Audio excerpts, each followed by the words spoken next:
इसलिए उन्होंने मार्सिले में वाणिज्य दूतावास खुलने पर खुशी जताई और इसके लिए पीएम मोदी का धन्यवाद भी। प्रधानमंत्री मोदी अगर किसी चीज पर फोकस करते हैं तो उसके पीछे वजह जरूर है। जैसे फ्रांस दौरे में पीएम मोदी ने अगर पेरिस के अलावा सबसे ज्यादा वक्त कहीं बिताया तो वो जगह मार्सिले। मार्सिले में पीएम मोदी का पहुंचना और वहां इंडियन काउंसुलेट का खुलना भारत के लिए क्यों बड़ी उपलब्धि है और कैसे इसके जरिए पीएम मोदी चीन से टक्कर ले रहे हैं, इसे भी आपको बताता हूं। दरअसल भूमध्य सागर के तट पर स्थित मार्सिले में फ्रांस का सबसे बड़ा और भूमध्य सागर का तीसरा सबसे बड़ा बंदरगाह। भूमध्य सागर में इसकी लोकेशन इसे भारत और फ्रांस के बीच समंदर के जरिए होने वाले व्यापार का अहम गेटवे बना। यही नहीं, मार्सिले IMEC यानी India middle east Europe economic corridor का एक हिस्सा है। आईमेक के लिए सितंबर 2023 में भारत में हुई G20 समिट के दौरान मेमोरेंडम ऑफ अंडरस्टैंडिंग साइन हो चुका है। इस प्रोजेक्ट में भारत, सऊदी अरब, UAE, France, Germany, Italy, America और यूरोपियन यूनियन शामिल। आईमेक में शामिल देशों की दुनिया की आबादी में हिस्सेदारी 40% और ग्लोबल इकोनॉमी में हिस्सेदारी करीब करीब 50%। और आईमेक के चालू होने पर भारत के लिए स्वेज नहर वाले समुद्री रूट की तुलना में करीब 40% समय और 30% लागत कम होने का है। India middle east Europe economic corridor का चीन के सीपेक यानी चाइना पाकिस्तान इकोनॉमिक कॉरिडोर और BRI यानी बेल्ट एंड रोड इनिशिएटिव की कार्ड के तौर पर इसको देखा जाता है। पीएम मोदी और राष्ट्रपति मैक्रोन के बीच हुई बातचीत में आईमेक पर मिलकर काम करने की सहमति दी और उम्मीद है कि डोनाल्ड ट्रंप से पीएम मोदी मुलाकात के दौरान भी इस प्रोजेक्ट पर चर्चा हो। आईमेक में भारतीय कंपनियों का भी अहम रोल रहने वाला है, क्योंकि पहले ही आईमेक के तहत आने वाले इजराइल के हाइफा पोर्ट में भारत के अडानी ग्रुप को 70% की हिस्सेदारी मिल चुकी है। यानी नरेंद्र मोदी का फ्रांस दौरा भी बहुत अहम रहा, लेकिन भारत की उड़ान को कोई रोक नहीं सकता। पीएम मोदी के फ्रांस के दौरे पर यह चर्चा हो रही थी कि भारत फ्रांस से हथियार खरीदने की डील कर सकता है, लेकिन पीएम मोदी तो कुछ और ही सोच रहे। भारत ने फ्रांस को हथियार बेचने की पेशकश कर। दोनों देशों की तरफ से जारी ज्वाइंट स्टेटमेंट में कहा गया कि पीएम मोदी ने फ्रांस को पिनाका रॉकेट लॉन्चर खरीदने की पेशकश की है। पीएम मोदी ने कहा कि फ्रांस पिनाका रॉकेट लॉन्चर खरीदता है तो ये दोनों देशों के रक्षा संबंधों में मील का पत्थर साबित हो। सोचिए, जो देश एक जमाने में दूसरों से हथियार खरीदता था, वो भारत अब फ्रांस जाकर फ्रांस से कह रहा है कि इंडिया का हथियार खरीदो, फायदे में रहो। यानी पीएम मोदी ने पूरा गेम पलट दिया और यही अमेरिका में भी होने वाला है। जो भी ये कह रहे हैं कि ट्रंप के साथ डील करना मुश्किल होगा, वो देखें कि खुद ट्रंप की टीम पीएम मोदी के दौरे से पहले कैसे एक्टिव है। पेरिस में मंगलवार को पीएम मोदी और अमेरिका के उपराष्ट्रपति JD वेंस की मुलाकात हुई है। भाई साहब अमेरिका के वाइस प्रेसिडेंट हैं। के करीबी JD वेंस ने पीएम मोदी से मुलाकात के दौरान दोनों हाथ जोड़कर नमस्ते की। इस दौरान JD वेंस के साथ उनकी पत्नी उषा वेंस भी थी। उषा भारतीय। ध्यान देने वाली बात यह है कि JD वेंस वो नेता है जिन पर भारतीयों के खिलाफ नस्लीय टिप्पणी करने वालों के समर्थन करने के आरोप लगे। लेकिन आज JD वेंस भारत के प्रधानमंत्री के सामने न सिर्फ हाथ जोड़कर खड़े थे, बल्कि पूरे परिवार से पीएम मोदी को मिलवा रहे थे। इतना ही नहीं, JD वेंस ने अपने बेटे विवेक के जन्मदिन के जश्न में भी पीएम मोदी को शामिल होने का न्योता दे दिया। तो बेटे का बर्थडे है, आइए आप भी आइए। इस मुलाकात पर JD वेंस ने पीएम मोदी की तारीफ करते हुए कहा कि वो बहुत दयालु व्यक्ति। पीएम मोदी ने उनके बच्चों को जो गिफ्ट दिए हैं वो बच्चों को खूब पसंद आए। पीएम मोदी के साथ अच्छी बातचीत। इससे पहले JD वेंस ने AI समिट में भी पीएम मोदी के भाषण और उनके सोच की तारीफ की। JD वेंस का पीएम मोदी से मिलना, उनकी तारीफ करना, ये सब तब हो रहा है जब 30 घंटे बाद डोनाल्ड ट्रंप पीएम मोदी से मिलने वाले और माना जा रहा है कि इस मुलाकात की पिच फ्रांस में तैयार हो चुकी। पीएम मोदी ने JD वेंस और उनके परिवार के साथ बातचीत की और इस बातचीत को लेकर यह कहा गया कि दोनों नेताओं ने साथ में कॉफी एंजॉय की और कई मुद्दों पर बातचीत। दोनों नेताओं के बीच इस बात पर भी चर्चा हुई कि कैसे अमेरिका भारत के एनर्जी सेक्टर में विकल्पों को बढ़ाने में मदद कर सकता है, कैसे अमेरिका की न्यूक्लियर टेक्नोलॉजी में निवेश से भारत को क्लीन एनर्जी का सोर्स मिल सकता है। इस बातचीत से संकेत साफ है कि पीएम मोदी और ट्रंप जब मुलाकात करेंगे तो दोनों के बीच न्यूक्लियर एनर्जी को लेकर कोई डील हो सकती है। ये डील क्या हो सकती है, भारत के लिए कैसे गेम चेंजर हो सकती है, मोदी के दिमाग में कौन सा गेम चल रहा है, आगे बताओ। लेकिन फ्रांस में तो प्रधानमंत्री मोदी की धूम रही, अब तो मेन इवेंट होना है। पीएम मोदी 14 फरवरी की रात को अमेरिका में राष्ट्रपति ट्रंप से मिलने वाले। पीएम मोदी और ट्रंप की मुलाकात पर पूरी दुनिया की निगाहें। पीएम मोदी की यात्रा को अमेरिका इतनी इंपॉर्टेंस दे रहा है, ये आज आपको बताऊं। अमेरिका के वॉशिंगटन DC में पीएम मोदी के रुकने की व्यवस्था जहां की गई, वो बेहद शानदार और ऐतिहासिक जगह है। यार पीएम मोदी वॉशिंगटन मतलब डीसी के ब्लेयर हाउस में रुकने जा रहे हैं, जो अमेरिकी राष्ट्रपति का गेस्ट हाउस है। आज का चल यानी president guest house, Blair house America के राजनीतिक, कूटनीतिक और सांस्कृतिक इतिहास का एक अहम हिस्सा है। ब्लेयर हाउस एरिया के मामले में व्हाइट हाउस से भी बड़ा है और व्हाइट हाउस के बिल्कुल सामने। सबसे खास बात यही है कि ब्लेयर हाउस और व्हाइट हाउस एकदम आसपास है। आप तस्वीरें देखिए, ब्लेयर हाउस से व्हाइट हाउस पहुंचने में 2 मिनट लगते हैं। अमेरिका के नवनिर्वाचित राष्ट्रपति व्हाइट हाउस में शिफ्ट होने से पहले ब्लेयर हाउस में ही रहते हैं। ब्लेयर हाउस में 119 कमरे हैं, कई कॉन्फ्रेंस रूम और सिटिंग रूम। इसके अलावा इसमें 9 staff bedroom, 4 dining room, 14 guest bedroom, 35 bathroom, kitchen, laundry, exercise के लिए एक कमरा, एक हेयर सलून और एक फ्लावर शॉप भी। मतलब मोटे तौर पर आप कहिए तो ये अमेरिका का शीश महल टाइप। यानी अमेरिका के लिए भी पीएम मोदी की यात्रा बहुत महत्वपूर्ण है और यही वजह है कि इस बार पीएम मोदी व्हाइट हाउस के ठीक पास ब्लेयर हाउस में रुकने वाले हैं। इससे पहले जून 2023 में पीएम मोदी अमेरिका गए थे तो वॉशिंगटन के शानदार होटल विलार्ड कॉन्टिनेंटल में रुके। और मैंने तो पीएम मोदी का अमेरिकी दौरा कई बार कवर किया है। जब भी पीएम जाते हैं किसी होटल में, दूसरे देश के जो राष्ट्राध्यक्ष आते हैं वो भी ऐसा ही करते हैं। लेकिन इस बार होटल नहीं, प्रेसिडेंट गेस्ट हाउस में पीएम मोदी के रुकने की व्यवस्था करवाई है डोनाल्ड ट्रंप। यही आपको दिखा देता है कि डोनाल्ड ट्रंप अपने दोस्त के स्वागत की कैसी तैयारी किए बैठे हैं। ट्रंप प्रशासन ये सुनिश्चित कर रहा है कि पीएम मोदी की मेहमान नवाजी में कोई कमी ना रहे।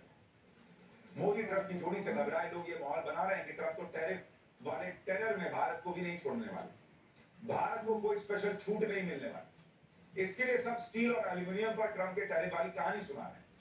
लेकिन हमने आपको कल ही बता दिया था कि टैरिफ ट्रंप की प्रेशर डिप्लोमेसी का एक हिस्सा है। ट्रंप भारत के साथ टैरिफ वॉर शुरू करने की गलती नहीं करेंगे और जब ट्रंप और मोदी बातचीत के टेबल पर बैठेंगे तो इस मामले को सुलझा लिया जाए, क्योंकि मामला इतना बड़ा और पेचीदा है भी नहीं जितना इकोसिस्टम दिखाने की कोशिश कर रहा है। क्योंकि अमेरिका से जो सामान भारत में इंपोर्ट होता है उसमें ज्यादा चीजों पर टैरिफ की दर ऑलरेडी कम है। अमेरिका से इंपोर्ट होने वाले यानी अमेरिका से भारत आने वाले जो टॉप 100 प्रोडक्ट्स जो सबसे ज्यादा भारत इंपोर्ट करता है उन पर तो 5% से भी कम टैरिफ ऑलरेडी लग रहा है। तो डोनाल्ड ट्रंप किस बात पर भिड़ेगा अमेरिका भारत से? इन प्रोडक्ट्स में क्रूड ऑयल है, एलएनजी है, कोल है, डायमंड है, ये सब कुल इंपोर्ट का 75% है। यानी अमेरिका से जो ज्यादातर चीजें आती हैं उनमें पहले से ही ड्यूटी कम है भारत, इसलिए इस मुद्दे पर कोई टकराव होने का चांस ही नहीं। दूसरी बात, डोनाल्ड ट्रंप टैरिफ लगाने वाली जो बात करते हैं उसमें 2-4 प्रोडक्ट्स ही हैं जिनमें भारत ज्यादा टैरिफ लगाता है। जैसे अमेरिका से आने वाली विस्की, इस पर भारत 150% टैरिफ लगाता है। लेकिन अमेरिका भी अपने यहाँ आने वाले कुछ तंबाकू प्रोडक्ट पर 350% तक टैरिफ लगाता है। तीसरी बात, भारत ने अमेरिका से आने वाले कुछ प्रोडक्ट्स पर पहले ही टैरिफ कम कर दिया बजट में। Ethernet switches, motorcycle, ground installation for satellite, specific waste और स्क्रैप आइटम्स पर इसी बजट में ऑलरेडी मोदी सरकार टैरिफ कम कर दी। तो अमेरिका को तो ऑलरेडी फायदा होगा, तो किस मुंह से ट्रंप जो है वो बिकेगा। चौथी बात, भारत में जो औसत टैरिफ रेट है उसे भारत ने 11.65% से कम करके 10.66% कर दिया। तो भारत तो पहले ही इस पर काम कर रहा है कि अपना भी फायदा हो और दूसरे देश का भी नुकसान ना हो। पांचवी बात, अमेरिका से आने वाली कारें और मोटरसाइकिल पर पहले 100 से 125% टैरिफ लगता था, इसे भी कम कर दिया गया है। जैसे 1600 सीसी से ज्यादा पावर वाली बाइक भारत में नहीं बनती, तो उस पर टैरिफ रेट को 50% से कम करके ऑलरेडी 30% कर दिया गया। कुल मिलाकर ट्रंप को समझाने वाली बात समझ में आने वाली बात है कि जिस तरह से वो भारत को टैरिफ किंग कह रहे हैं उस हिसाब से भारत टैरिफ लगाता ही नहीं। इसलिए भारत और अमेरिका के बीच टैरिफ वाला मसला इतना बड़ा है ही नहीं और इसे बातचीत से आसानी से सुलझाया जा सकता है। जब बातचीत में ये पॉइंट आएंगे कि भारत तो पहले से ही टैरिफ कम लगाता है तो इस बात को आसानी से ट्रंप भी समझ पाएंगे और इसलिए टकराव का चांस दिखता है।